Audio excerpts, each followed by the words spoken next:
We have a crisis in the world, tremendous crisis, and also crisis in our consciousness, in us.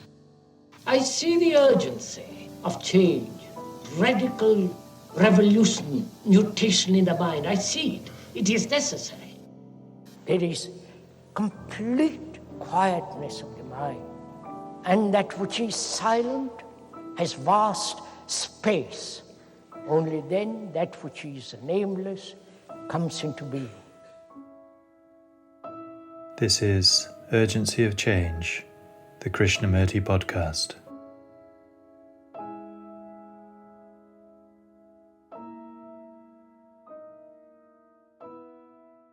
The really scientific mind and the really religious mind are the only two minds that can exist now.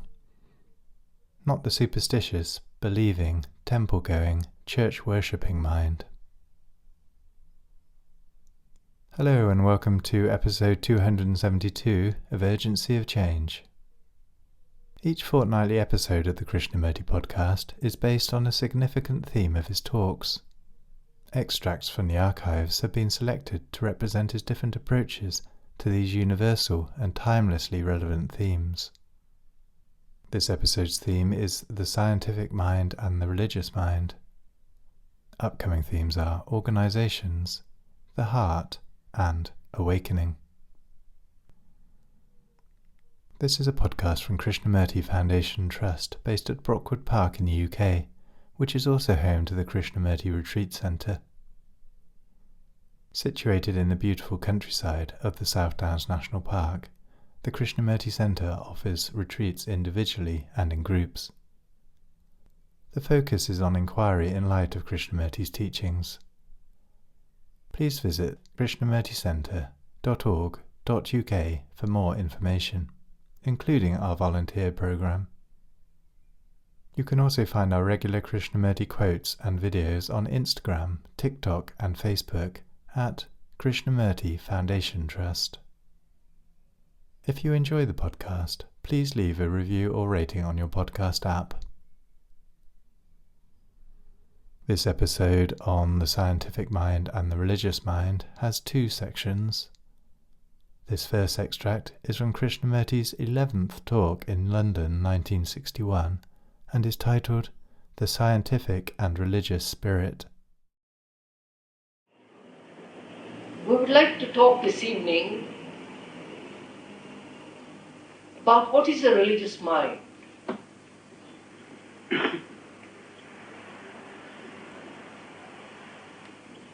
We are taking the journey together in this inquiry.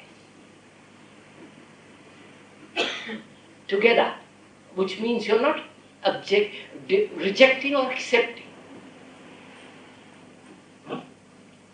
Because it seems to me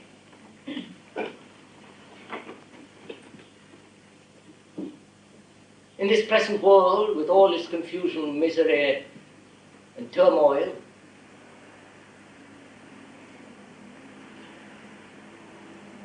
the scientific mind and the religious mind are necessary.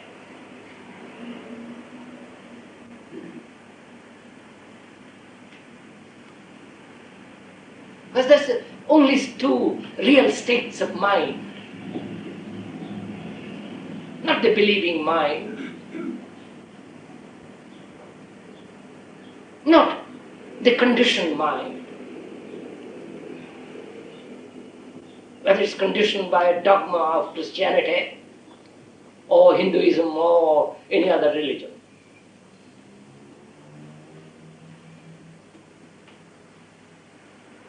Because our problems are immense. Living has become more complex. And outwardly, perhaps there is greater security. Perhaps there will be no atomic wars. And there's the fear of these wars, so perhaps there will be a lessening. Perhaps there may be wars in the distance, not in Europe. So one may feel secure physically, and inwardly.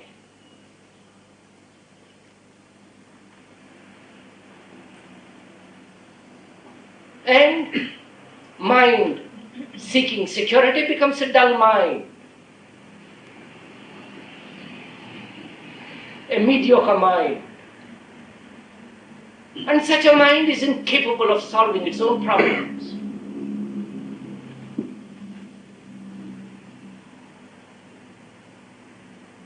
And living in this world with its routine, boredom,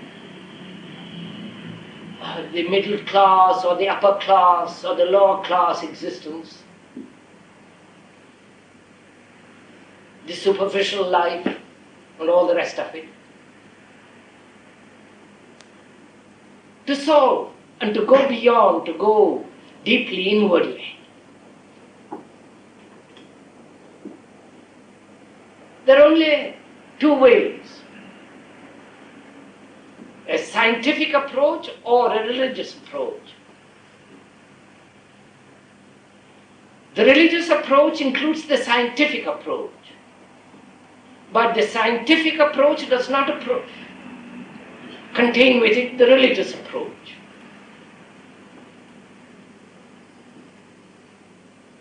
But we need the scientific spirit,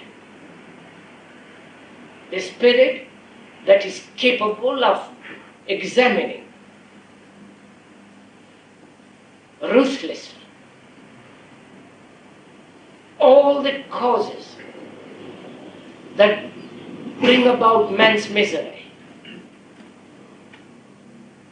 The scientific spirit that can bring about peace in the world objectively, feed mankind, give them house, clothes for the whole of mankind, not just for English or for the Americans, but for the rest of the world. One cannot live in prosperity at one end of the earth and the rest of the earth in poverty, in degradation, disease and squalor. Probably most of you don't know anything about all that.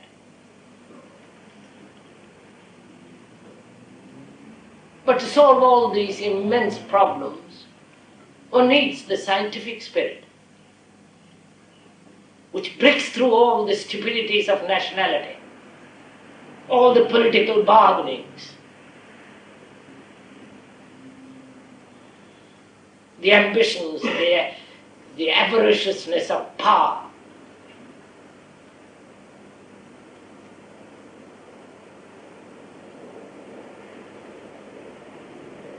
But unfortunately, as one sees, the scientific spirit is mostly concerned with the improvement of things.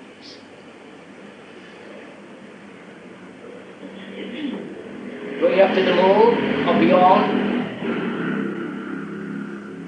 healing mankind physically, more refrigerators, better bars, more comfort, better cars and all the rest of it. That's all right. But it seems to me that's a very limited point of view.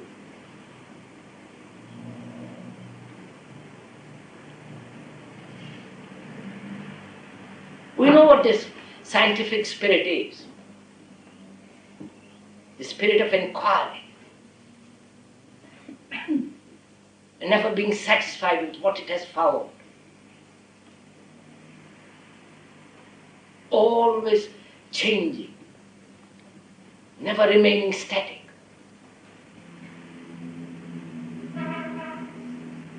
The scientific spirit which has built the industrial world. And where there is an industrial world without an inward revolution, brings about a mediocre living.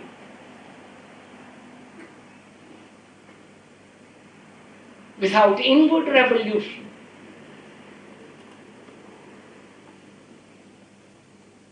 the glories and the beauties of industrial world only make the mind more dull, more contented, more satisfied, more secure. Progress in certain ways very good, essential. But progress also destroys freedom. I don't know if you have not noticed it. The more you have of things, the less free you are. And the religious people in the East have said, let's put away things. They do not matter. Let's pursue the other thing. And they haven't found that either.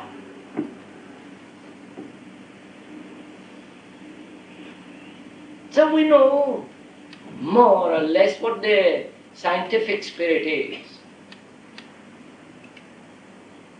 The spirit that lives, exists in the laboratory. Not the scientist. The scientist is probably like you and me, bored with his daily existence, avaricious, seeking power, position, prestige, and all the rest of it.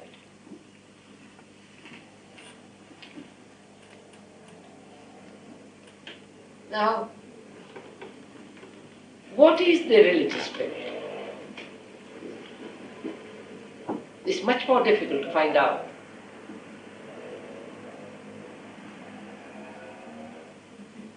How does one find out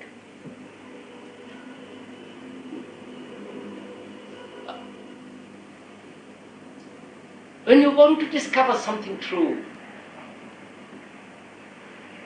We want to find out what is the true religious spirit, not the phony spirit that prevails in organized religions, but the true spirit. How does one set about?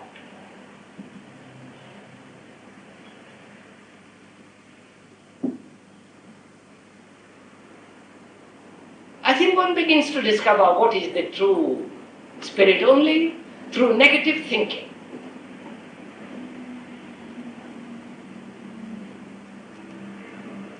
I mean by negative thinking, and negative thinking is the highest form of thinking also.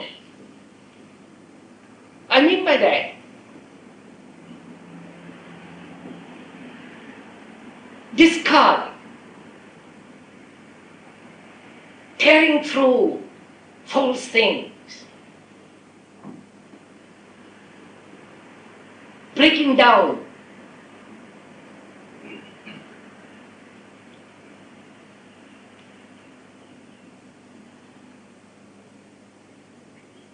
the things that man has put together for his own security, for his own inward safety, the various defenses and the mechanism of thought which builds these defenses.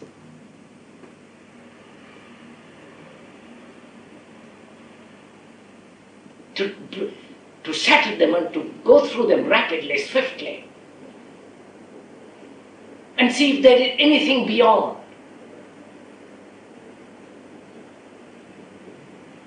To tear through all these false things is not a reaction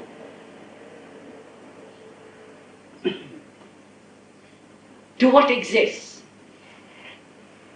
To find out what is the religious spirit, surely, and to approach it negatively, one must see what one believes, why one believes.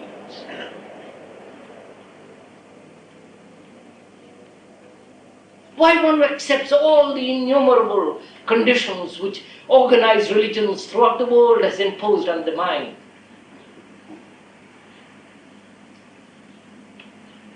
Why you believe in God, why you don't believe in God.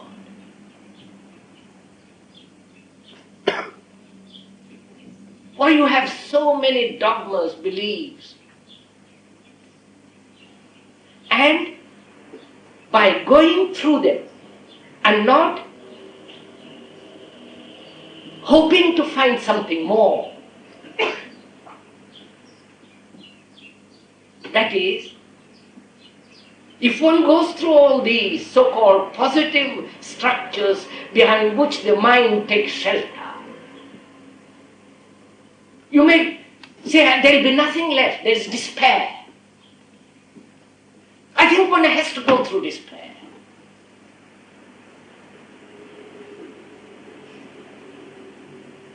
Despair exists only when there is hope.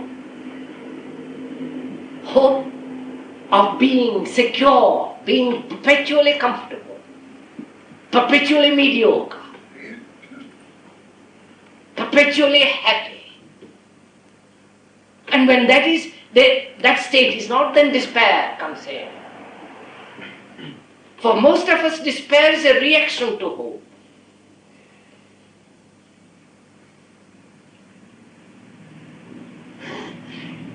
But to discover what is the religious spirit, seems to me the inquiry must come into being without any provocation, without any reaction. If it is a reaction because you have not been able to find more comfort, more security inwardly, then your search is merely for greater comfort, greater security. Whether in God, in a belief, in an idea, or in knowledge experience.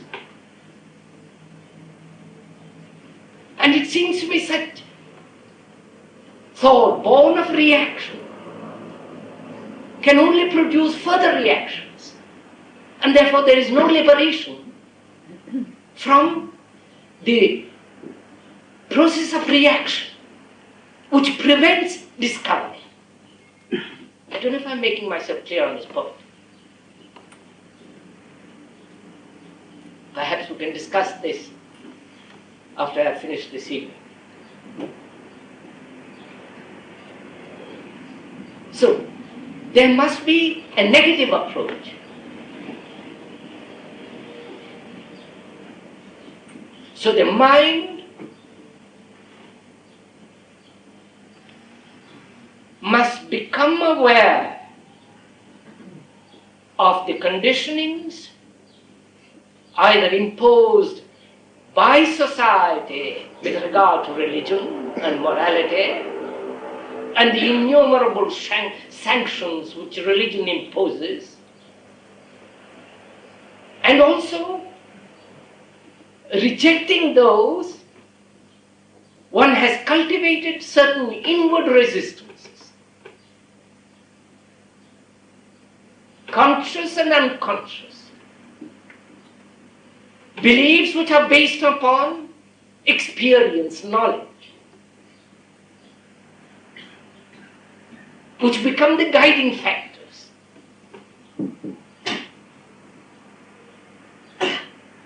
So the mind which would discover what the true religious spirit is must be in a state of revolution. I mean by revolution the destruction of the false, of things that have been imposed upon it, outwardly or imposed upon it by itself. For the mind is always seeking security.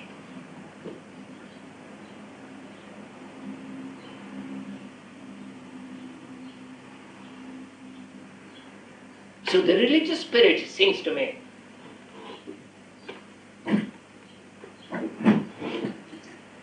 has within it this quality of perpetual, constant state of mind, which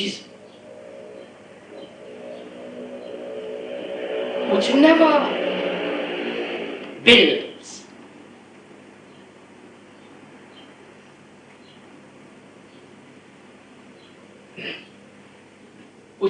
Which never constructs for its own safety.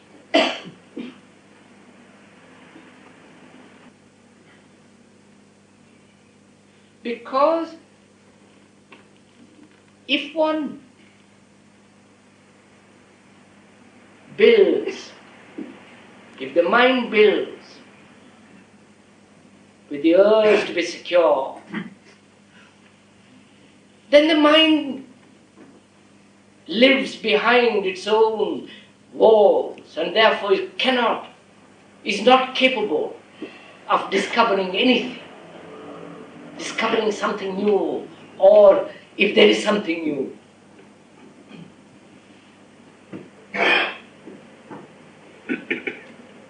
So, death, destruction of the old is necessary. The destruction of tradition, the destruction, the removal, the total freedom of what has been, of the things that it has accumulated as memory through centuries, of many yesterdays. Then you might say, then what remains? Because what I am is the story, is the history, is the experience. If all that is gone, wiped away, what remains? But first of all, is it possible to wipe all that away? We all talk about it. But is it possible?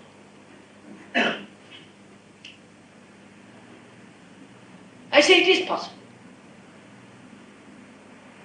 Not to influence it, because that's too silly, too mature.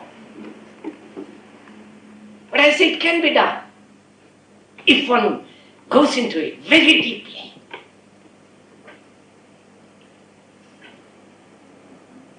Brushing aside all authority.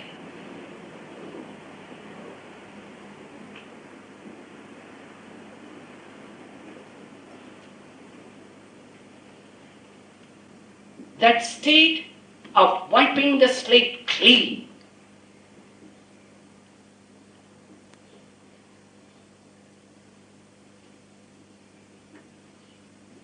which means dying every day to things that one has accumulated from moment to moment. That requires a great deal of energy and great inward insight. There's power.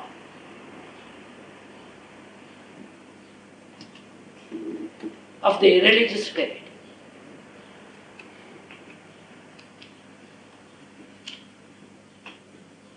And it is another part of the religious spirit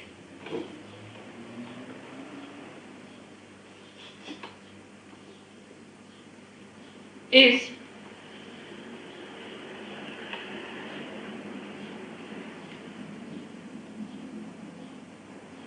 the spirit of power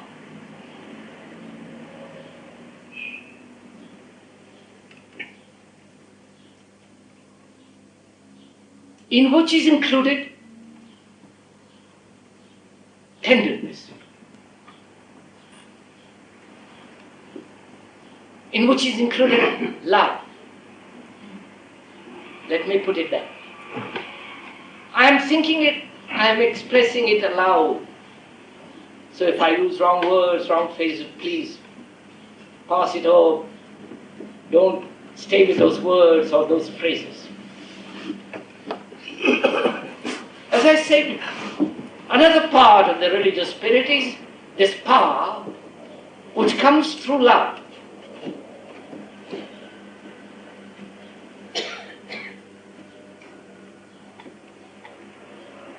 Which is, if I can put it, both the man and the woman.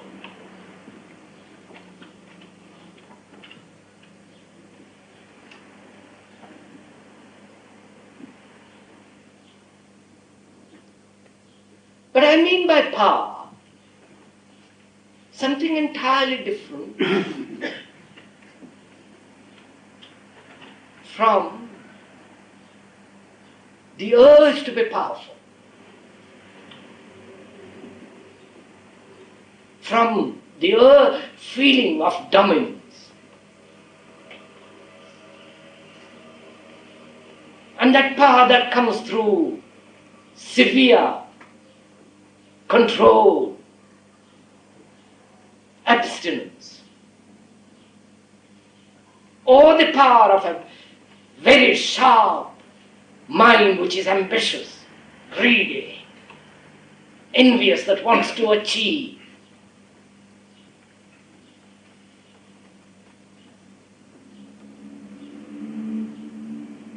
Such power is evil. Whether it's the power of the politician or of the priest, or the power of or dominance of a husband or a wife over a husband.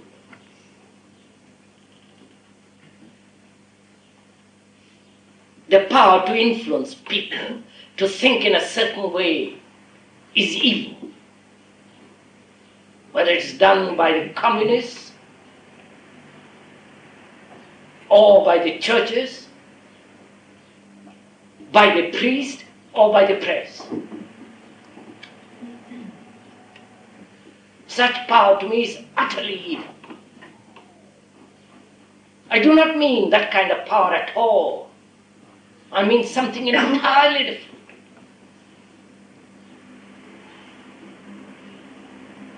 Not only in degree but in quality. Totally unrelated to this thing which is power, which is evil.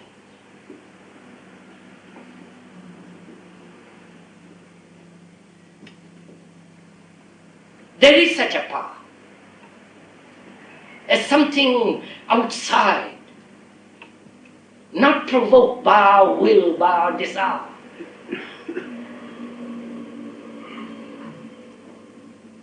And because of in that power there is that thing that we call love, an extraordinary thing.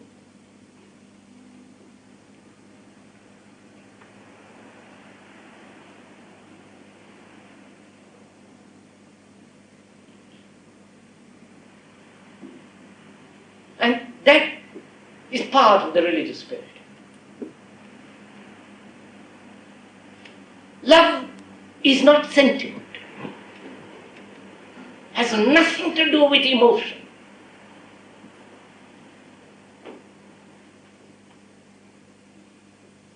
Or the reaction to fear.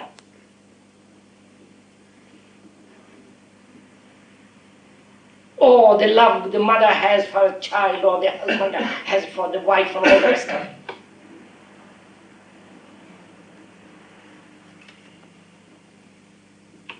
Please follow this. I'm going to it. Don't accept or reject. We are taking a journey together.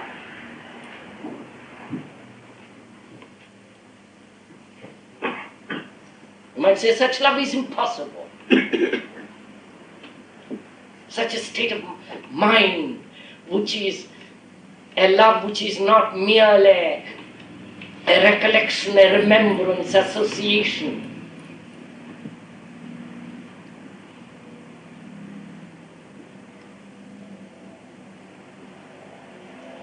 I think one will find it. One comes upon it darkly. When one begins to investigate this whole process of thought, of the ways of the mind.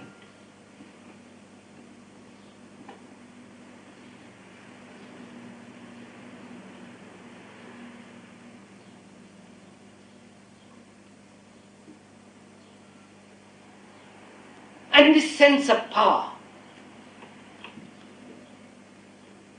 which is not the power of the ambitious and the politician and all the rest of the silly stuff,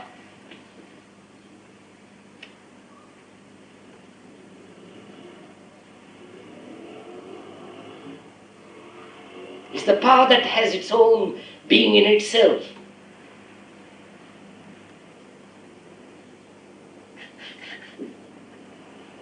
It is energy.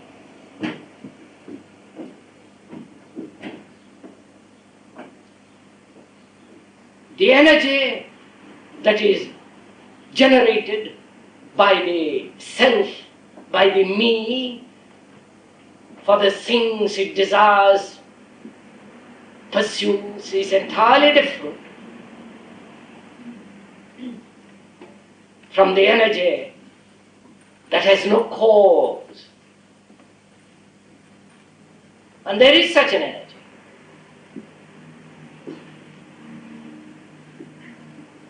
That energy can only be found when the mind is free.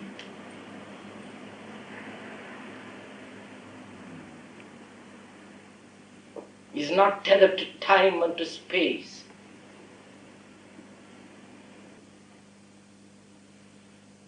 That energy comes into being.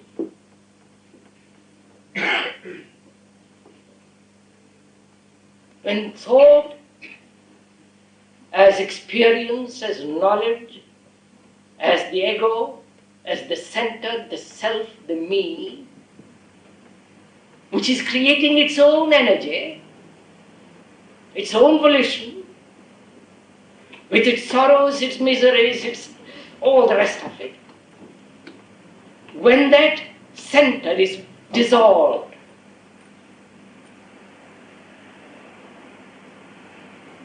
then there is that energy, that power, with its love.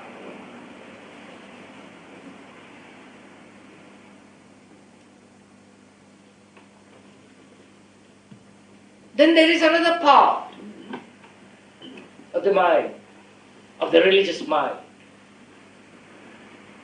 another layer.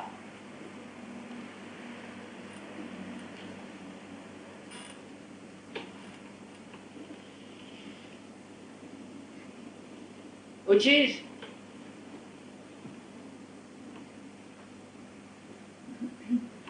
a movement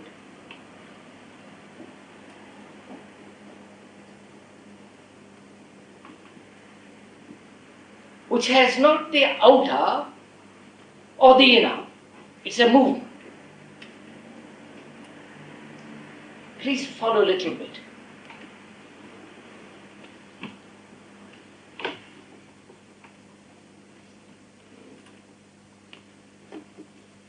We only know the outward movement as the objective movement. And from that outward movement, there is a reaction to that, and that which we call the inward movement. The going away from the outer, renouncing the outer, or accepting the outer as inevitable and resisting it, and cultivating in reaction an inward movement with its beliefs, with its experiences, with its all the rest of that. There is the outward movement, the going out, being ambitious, being aggressive, being all the rest of going out. And when that fails, turning in. We never seek truth or God or whatever name you like to call it when the mind is happy, when the mind is delighted in itself. We never want nothing. We don't want even to whisper the name of God or truth because it is in itself so intensely alive. It's only when we are miserable, when the outward things have failed, when you're no longer a success, when you're no longer having all the things you want, when you have trouble in the family, when there is death, when there is conflict and all the rest of it, then you turn inward. That's what most people, old people do. We never turn to religion in the true sense of the word when we are young. Because, well, all our glands and everything is working at top speed. We're satisfied with sex. position, prestige, and money, fame, and all the rest of it. When those begin to fail, then we turn inward. Then we become beatniks or some other rest of it. All that is a reaction. That's not revolution. Revolution is not a reaction. Now, if one sees that very clearly, the truth of that,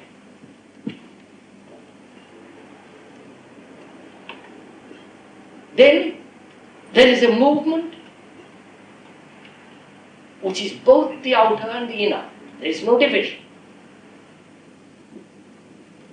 It's a movement. It's the movement of seeing the outward things as they are, precisely, clearly, objectively,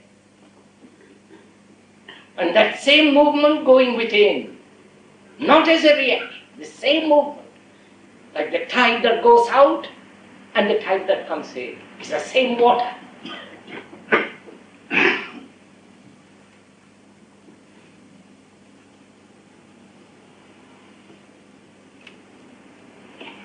The going out is keeping the eyes, senses, everything open, alive.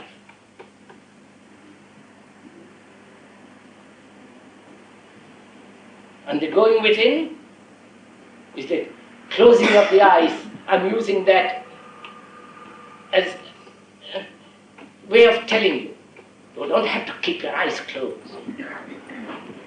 The going within is the inward look.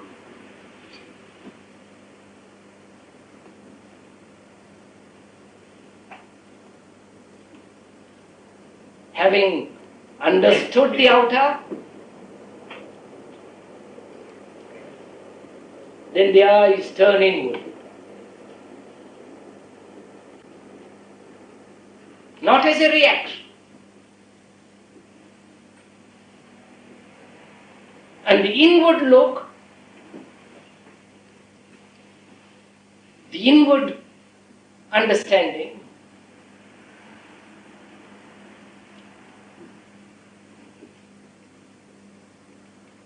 is complete quietness, stillness. Because there is nothing more to seek, nothing more to understand.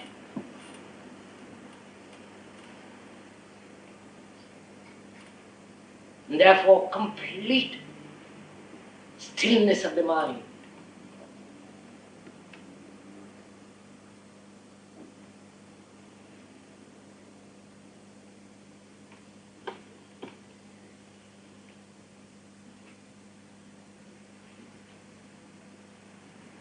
And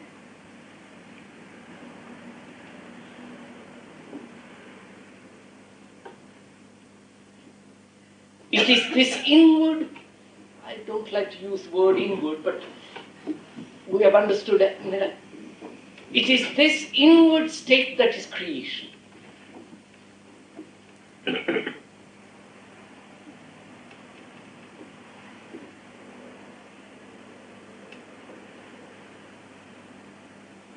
Not the creation of things that man has produced, nor the inventions, nor the state of invention, not the mind that is capable of inventing. That is not creation. The state of creation. This state of creation comes into being only when the mind has understood destruction, death. And when the mind has lived in that state of energy, which is of love, only then there is that state of creation.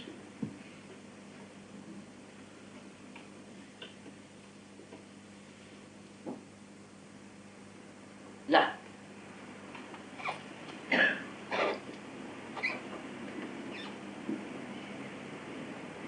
the part is never the whole. describe the parts.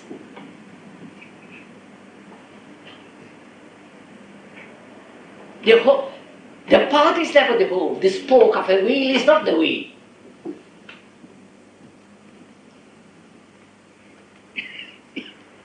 But the wheel contains the spoke. You can't approach through the part the whole.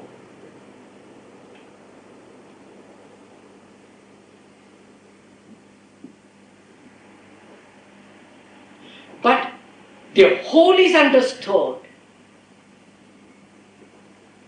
not through the part, but when you have the feeling of the totality of what is being said, what the speaker has said about the various parts of the religious mind.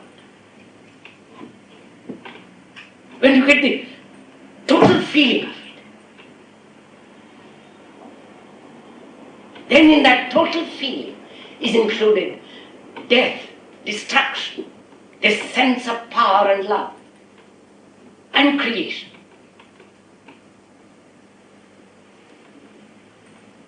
The total feeling of it.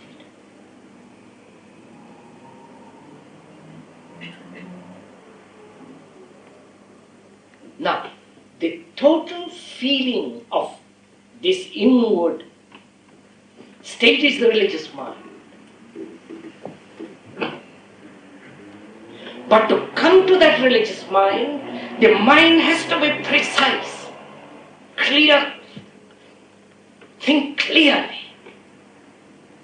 logically, never accepting things outwardly or the things which it has created for itself as knowledge, experience, opinion, all the rest of it.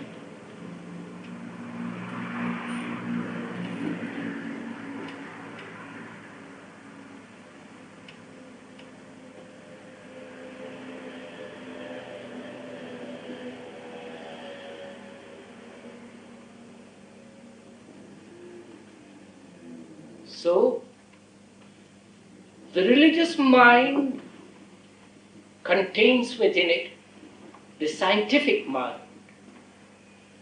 But the scientific mind or the spirit does not contain the religious mind.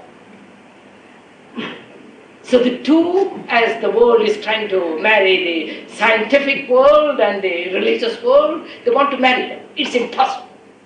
They will condition man to accept both. But what we are talking is about something entirely different.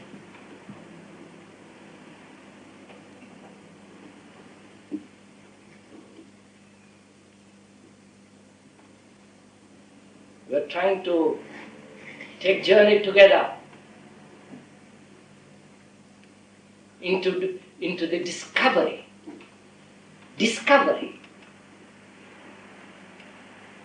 Which means you have to find out, not accept what is being said. That has no value at all. Then if you accept, you're back again in the old routine and you're slaves to propaganda and influence and all the rest of it. Or if you imagine, because I've described a little bit, and live according to that description, then it's too immature, too childish. But if you have taken the journey together, and if you are capable of discovering it,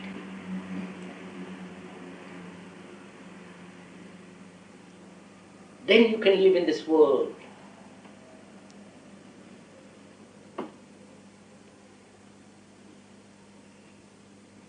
Then the turmoils of this world have a meaning. Because in this total contact, in this total feeling, there is order and disorder.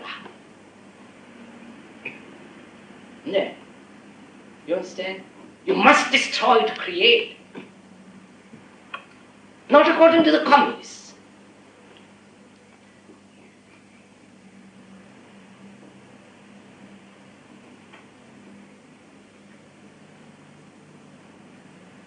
But the disorder that exists in this religious mind, if I can use the word disorder, It is not the opposite of order. Because we like order.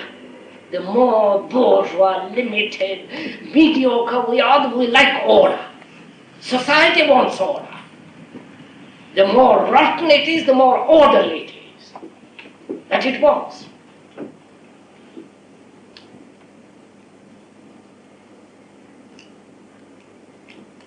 That's what the communists want. A perfectly ordered world.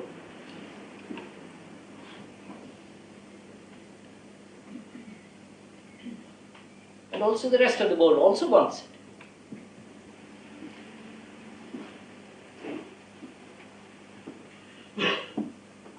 And we are afraid of disorder. Now, wait a minute. I am using the word disorder purposely, not as a reaction to the disorder that exists in the world and as a reaction to the disorder creating order. I'm not using the word disorder in that sense at all.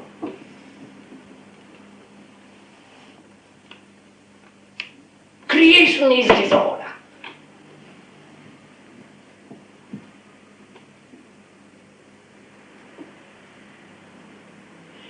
But that disorder has order because it's created.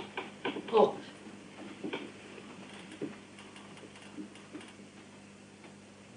You with it? Yeah.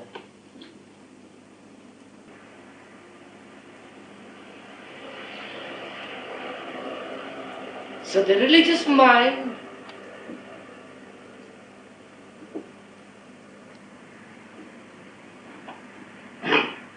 the true religious mind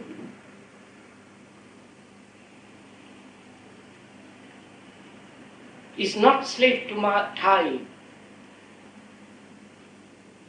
When time exists, that is as yesterday with all its memories, going through today and so creating the future and conditioning the mind.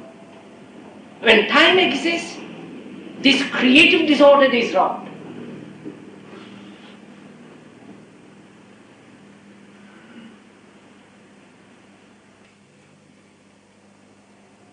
So,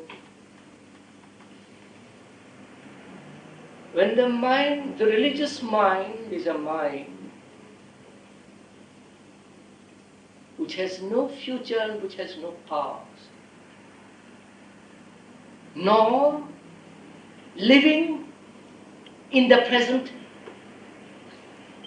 as opposite of yesterday and tomorrow.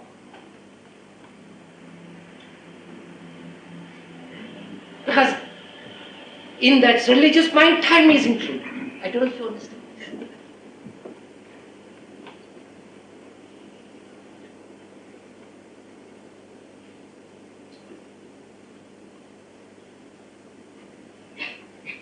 So the mind can come to that religious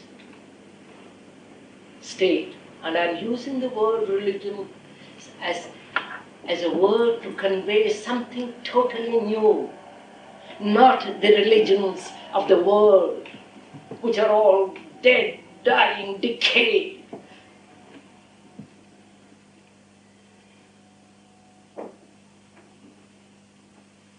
So the religious mind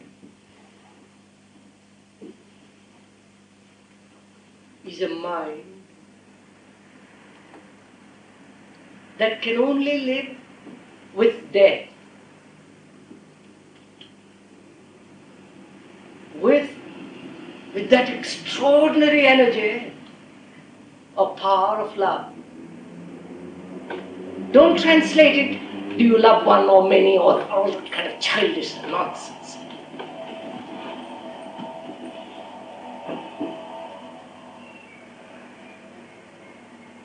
And it is only the religious mind that can go within.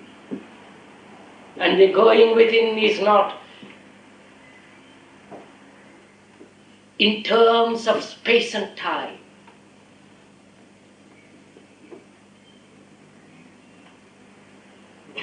The going within is limitless, endless.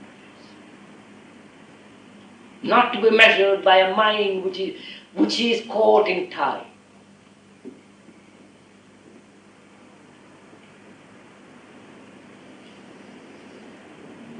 And that is the only mind that's going to solve our problems.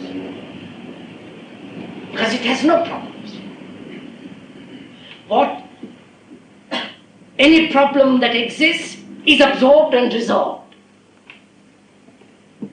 on the instant. Therefore it has no problems. And it's only a mind that has no problems, really a religious mind that can solve problems. And therefore such a mind has an intimate relationship with society. But society has no relationship with it.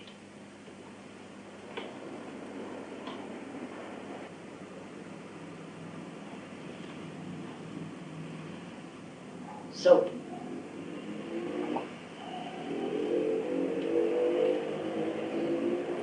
in that sense of that word religion, a revolution is necessary within each one of us. A total revolution, not partial.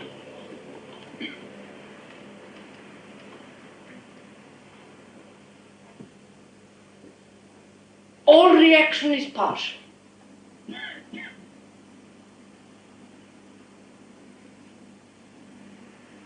And the revolution of which we are talking about is not partial, it's a total thing.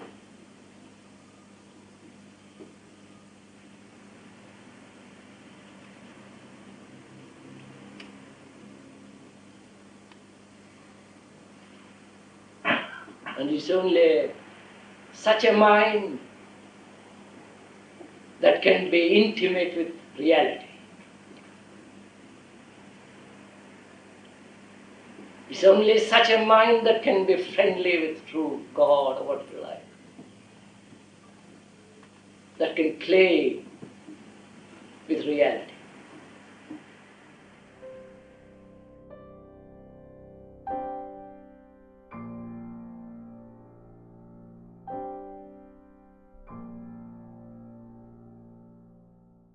The second and final extract in this episode is from the 8th talk in Madras 1961 and is titled "The Only Two Minds That Can Now Exist." Then we can begin to inquire what is a religious mind. And what is a scientific, modern, 20th century mind. The really scientific mind and the really religious mind are the only two minds that can exist in the 20th century. Not the superstitious, believing, temple-going, church-worshipping mind. The scientific mind is the mind that pursues fact.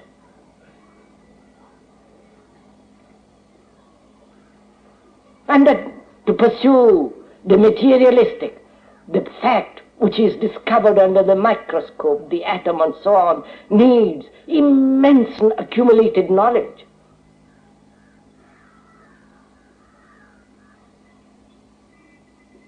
And such a scientific mind is the product of the 20th century. So one begins to say that a scientific mind, the so-called educated mind, the mind that has learned a certain technique, thinks rationally with knowledge and moves from the known to the known, from fact to fact.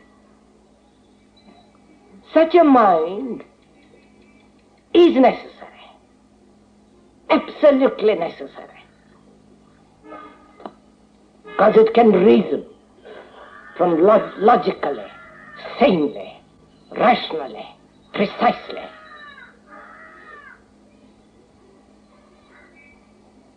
But such a mind cannot obviously free itself to inquire into the what is beyond the accumulated knowledge, which is the function of religion.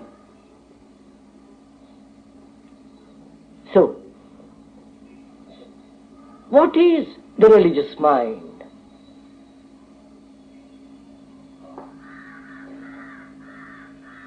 You know, there is a way of thinking which is negative, which is the only highest form of thinking. The highest form of thinking is still limited thinking. Negative thinking. That is, to see what is false, not what is true. You can't. Because we're all trained to think positively, which is to think imitatively. Think according to tradition, to what has been known, following a particular method, a system. Always projecting from the past, which is what is called positive thinking. Whereas there is a negative thinking, which is to see the false, which is the positive, and from there proceed. And that's what we are going to do, to find out what is the religious mind. Seeing what is false and denying it totally, not accepting one breath of it. And you cannot deny totally if you already know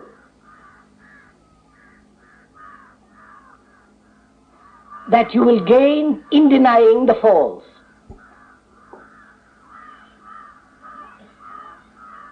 To deny something totally, if you knew the future, you would not be denying, would you? If I denied all religious organizations as being false, without any foundation, and I knew that I denied because I find hope in some other organization, then that is not a denial. I can only deny not knowing the next step. And that is real denial. That's real renunciation. Not knowing, but knowing that which is false. That is negative thinking. So we're going to inquire into what is the religious mind negatively. First, the religious mind obviously is not the believing mind.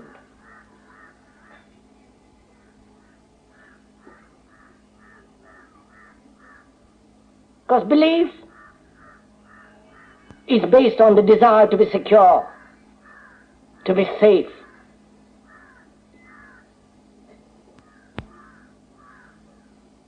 And so, belief in any form prevents right inquiry, the right questioning. If I believe in nationalism, then I cannot possibly investigate how to be truly brotherly with another.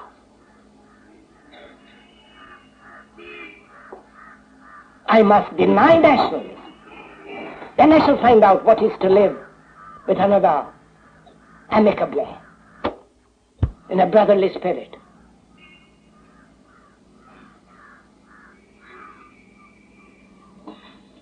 But most of our religions are beliefs.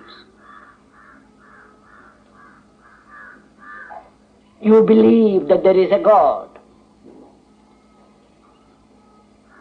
Because you have been told for 10,000 years through propaganda that there is a God, that there is an Atman, all kinds of verbal statements, spinning theories and words. And you believe that because you've been brought up in it, educated. And you go to the other end of the world, Russia and other parts, they don't believe in it. They have been brought up not to believe. There isn't much difference between the one who believes in God and the one who does not believe in God, because they're both slaves to propaganda. One for 10,000 years and the other for 40 years. I know you will laugh. I know you think it is quite funny, but you will still believe.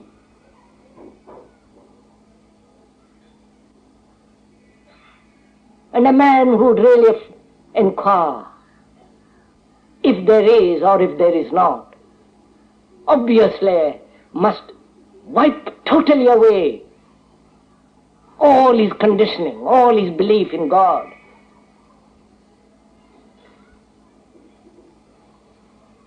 So the religious mind is not a mind which believes.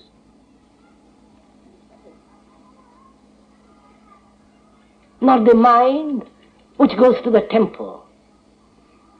You're going to that temple every day, repeating certain phrases, doing mantra, all the rest of it. Doesn't indicate you're a religious man at all. It may indicate that you're a superstitious man,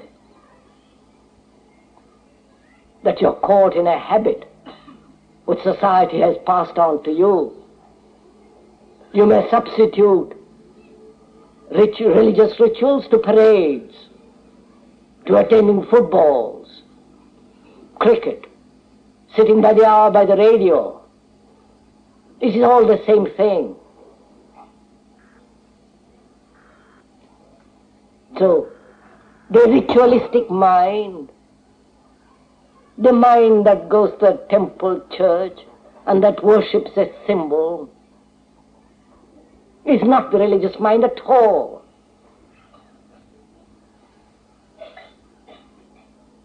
Why does one do it?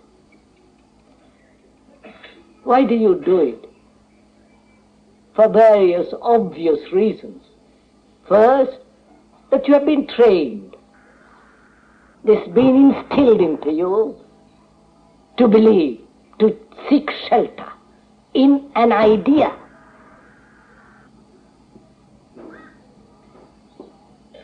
If you haven't God, if you haven't a God, you have the state to worship. Mr. Lenin or some other Marx with their priests. We all want security because we are frightened of life. We are troubled. Someone dies, we lose his job. Something happens to us. We don't face it, we don't go into it. Factually with a scientific mind, break through it.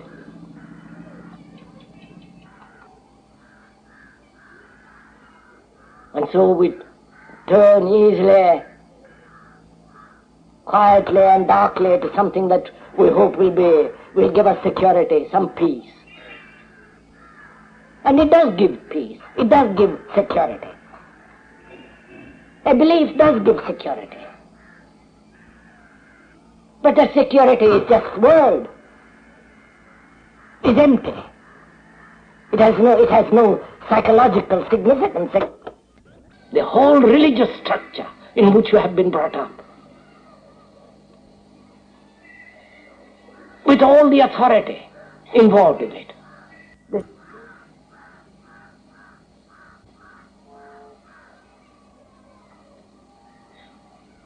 So, the temple, the church, the symbol, which is used to excite and organize man to worship God, is not a religious mind at all. To deny that to deny the whole structure, the whole religious structure in which you have been brought up, with all the authority involved in it. The Shankaras, the Buddhas, the Gurus, the Gitas, the Bible, to deny all that totally is the beginning of the religious mind. Which doesn't mean that it becomes skeptical or accept other authority. It denies authority of any religious or any teacher. And therefore, of all the books and of all the temples and churches, to deny it is very difficult.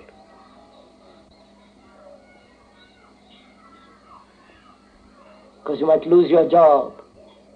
There's your mother to cry, who cries. And you yourself so frightened that can you deny such gods who have been worshipped for so many centuries? Who are you to deny them? You know, the inventions, the tricks we play upon ourselves. And to deny and to remain in that denial. That's the beginning of the real religious mind. Because when you deny what is false, your mind becomes very sensitive. When you deny the false, you have energy. You know, you need a great deal of energy to inquire and to discover and to live in that religious mind.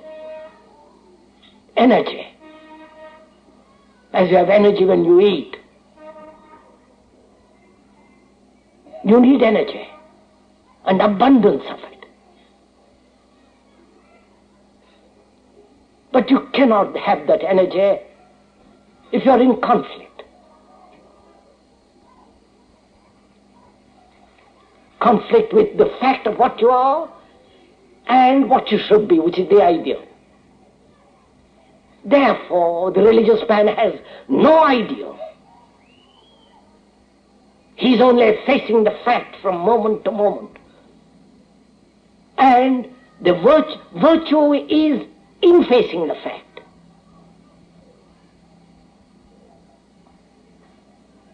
And out of that facing the fact you have an uncontrolled discipline.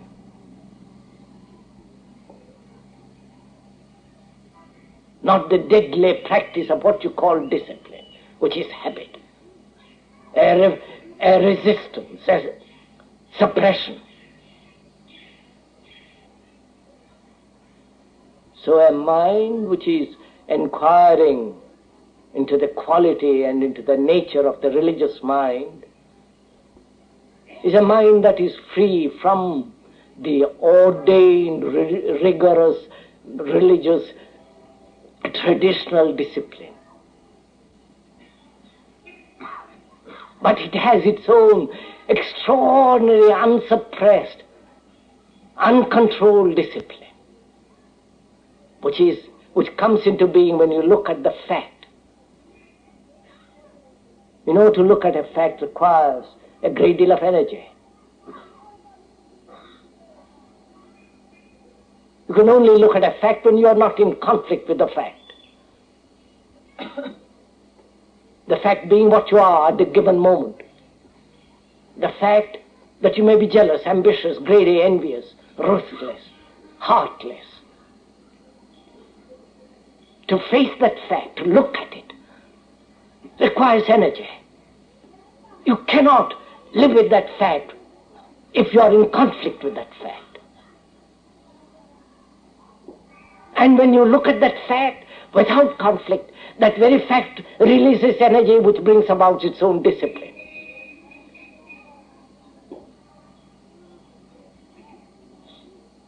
And such discipline does not distort the mind. because there is no suppression.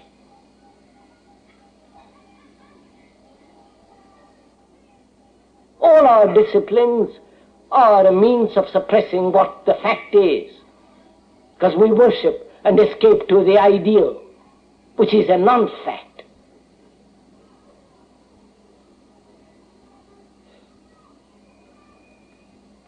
So if you are listening, which I hope you are, not merely listening to words, which are very cheap and in abundance. If you are observing yourself as through what is being said, you are bound to see the fact.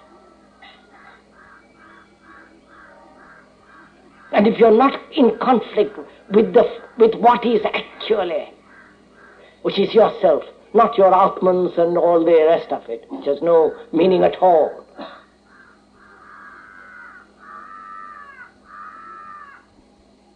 then you will see, as you are watching the fact, that what is, out of that comes a strange discipline.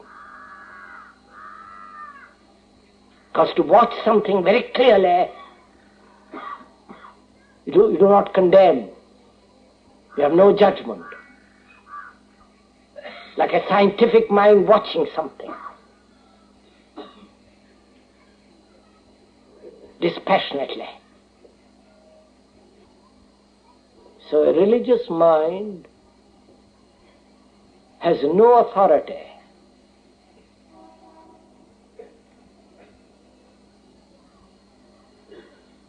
And therefore, a religious mind is not an imitative mind. And you will see also, the religious mind is not caught in time. It doesn't think in terms of evolution, growth, gradualism. That is the animalistic mind.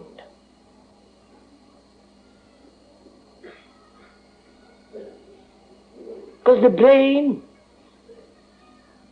some part of the brain is evolved, grown out of the animalistic instinct. The rest of the brain is still to be developed. And if it develops according to the animalistic instincts, experiences, it will still remain in time.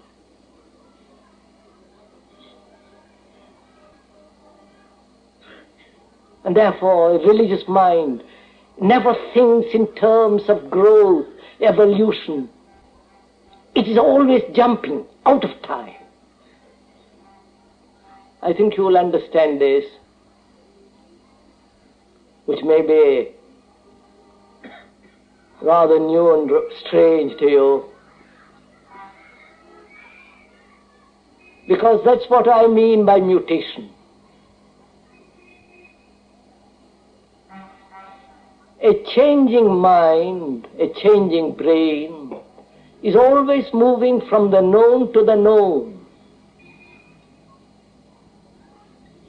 But a religious mind is always freeing itself from the known, so that it will know it is experiencing the unknown. The unknown is out of time. The known is in time. And so the religious mind, if you have gone very deeply into it, you will see, is not slave to time. If it is aware that it is ambitious or jealous or fearful, it doesn't think in terms of ideals, of postponement. It ends it immediately, on the instant.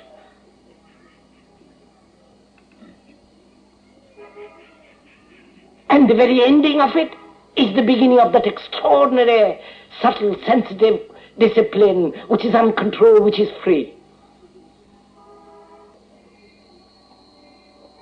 So, the religious mind is really the real revolutionary mind. Not the revolution which is the reaction of what has been. Like communism is a revolution. It's only a reaction to capitalism. Therefore it's not a revolution at all. No reaction is a revolution. And therefore it cannot bring about a mutation. It's only the religious mind. It's only the mind that is inquiring into itself, aware of its own movements, its own activities, which is the beginning of self-knowledge. It's only such a mind that is a revolutionary mind.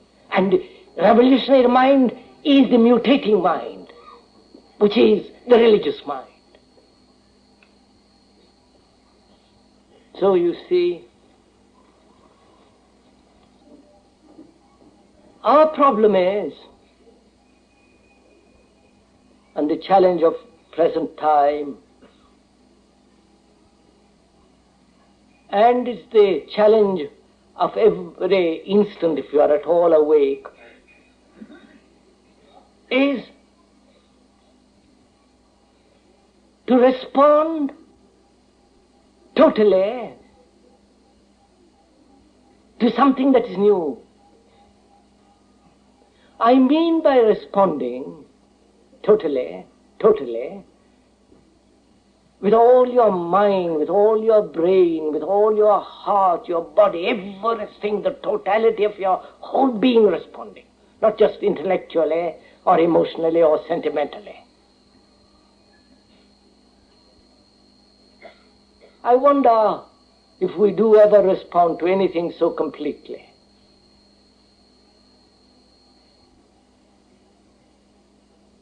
You see, when we do respond so completely, there is the absence of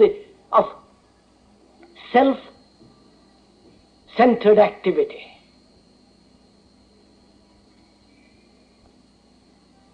When we respond to something totally, you will find at that moment, at that second, the self with all its activities, its fears, its ambitions, its cruelties, its envies have gone.